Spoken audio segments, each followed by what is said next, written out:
ഇന്ന് നമുക്ക് കോവക്ക വെച്ചിട്ട് നല്ലൊരു ഫ്രൈ ഉണ്ടാക്കാം കേട്ടോ. എല്ലാവരും കോവക്കേൻ്റെ ഉപ്പേരിയും മെഴുക്ക് പുരട്ടിയൊക്കെ ഉണ്ടാക്കുന്നതാണ്. അപ്പോൾ കോവക്ക പഴുത്ത് കഴിഞ്ഞാൽ നമ്മൾ ഉപ്പേരി വെച്ചാലോ മെഴുക്ക് പുരട്ടി ഉണ്ടാക്കിയാലോ ഒരു പുളി വരും അല്ലേ.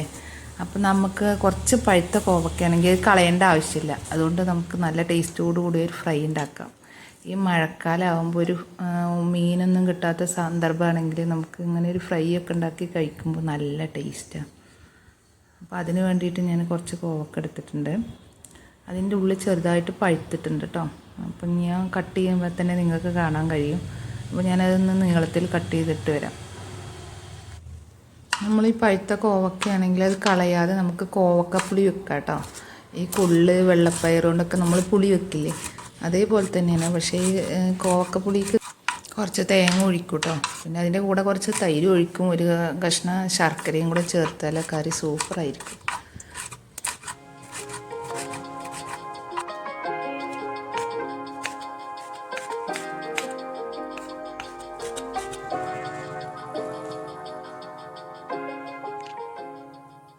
അപ്പോൾ അതുകൊണ്ടാ ഞാനെടുത്ത കോവക്കൊക്കെ നല്ല ചുവപ്പ് കളറായിട്ടുണ്ട് ഉള്ളിൽ. അപ്പോൾ ഞാൻ ഇതിന് വേണ്ടിയിട്ട് ഒരു 1/2 കിലോ കോവക്ക എടുത്തിട്ടുണ്ടായിരുന്നു കേട്ടോ. അപ്പോൾ എല്ലാം കട്ട് ചെയ്ത് കഴിഞ്ഞു. ഇനി നമുക്കതിലേക്ക് ആവശ്യമുള്ള മസാല ചേർത്ത് കൊടുക്കാം.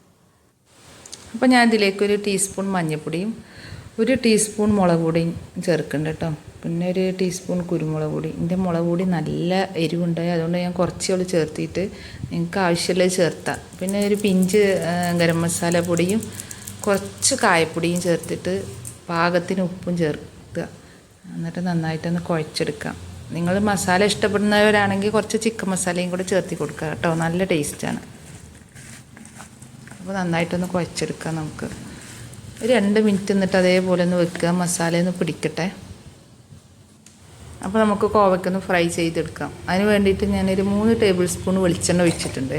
വെളിച്ചെണ്ണ ഒഴിക്കുമ്പോൾ നല്ല ടേസ്റ്റ്. എന്ത് പൊരിച്ചെടുക്കുമ്പോൾ നമ്മൾ വെളിച്ചെണ്ണ ഒഴിച്ചാൽ നല്ല ടേസ്റ്റാണ് കേട്ടോ. അപ്പോൾ അതിലേക്ക് കുറച്ച് കറിവേപ്പില ഇടുമ്പോഴും നമ്മൾ മീൻ പൊരിക്കുമ്പോഴും ചിക്കൻ പൊരിക്കുമ്പോഴും ആ എണ്ണയിലേക്ക് ആദ്യം കുറച്ച് കറിവേപ്പില ഇട്ട് വെക്കുന്നുണ്ട്. നല്ല ടേസ്റ്റ് ഉണ്ടാവും കേട്ടോ. ചിക്കനാണെങ്കിലും മീനാണെങ്കിലും. ഇനി നമുക്ക് ആ കോവയ്ക്കൊന്ന് അതിലേക്കൊന്ന് നിരത്തി കൊടുക്കാം. ഇത് കുറച്ച് സമയം പിടിക്കും കേട്ടോ പൊരിച്ചെടുക്കാൻ. ഞാൻ കുറഞ്ഞ തീയിൽ വെച്ചിട്ട് കുറേ സമയം എടുത്തിട്ടാണ് ഇത് പൊരിച്ചെടുത്തത്. അല്ലെങ്കിൽ പെട്ടെന്ന് പൊരിച്ചെടുക്കുമ്പോൾ അത് കരിഞ്ഞു പോകും. നമ്മൾ കൂടുതൽ എണ്ണ ഒഴിക്കുന്നില്ലല്ലോ, അപ്പോൾ അത് കരിഞ്ഞു പോകാൻ സാധ്യതയുണ്ട്. അപ്പോൾ ചെറിയ തീയിൽ വെച്ചിട്ടൊന്ന് തിരിച്ച് മറിച്ചിട്ടിട്ടൊന്ന് ഫ്രൈ ചെയ്തെടുക്കാം. അതിൻ്റെ ഇടയ്ക്ക് ഞാനൊരു 5 പച്ചമുളക് നീളത്തിൽ അരിഞ്ഞിട്ട് അതിൽ ചേർത്തി കൊടുക്കുന്നുണ്ട്. അത് ഇടയ്ക്ക് കടിക്കുമ്പോൾ നല്ല ടേസ്റ്റാണ്. ഇത് അധികം എരിവില്ല. അപ്പോൾ നമുക്ക് ഒരു 5-6 ചേർത്തി കൊടുക്കാം. അപ്പോൾ ഇടയ്ക്കൊന്ന് ഇളക്കി കൊടുക്കുക, ഒന്ന് കരിയാതെ ഇരിക്കാൻ വേണ്ടിയിട്ട്. എന്നിട്ട് സിമ്മിലിട്ടിട്ടൊന്ന് വേവിച്ചെടുക്കാം.